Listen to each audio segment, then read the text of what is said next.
Ser utover Reinafjorden og håper isen snart går.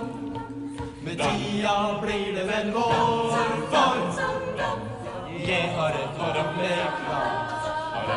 Skal lage meg surfbrett snart på Framhaldsskolen i år. Jeg laget tegning i går, for jeg skal lage surfbrett til kryssfinn. Jeg skal lage surfbrett til sløyden. Jeg skal lage surfbrett til kryssfinn. Jeg skal lage surfbrett til sløyden. Når alle striper på, så alle kan få se jeg har surfbrett. Og surfer på.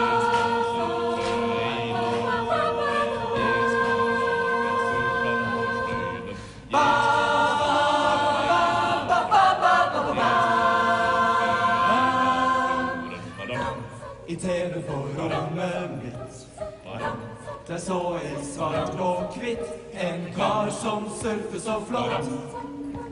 Så jeg bestemte meg brått at jeg skal surfe på Reinafjorden når jeg blir ferdig på Framhaldsskolen.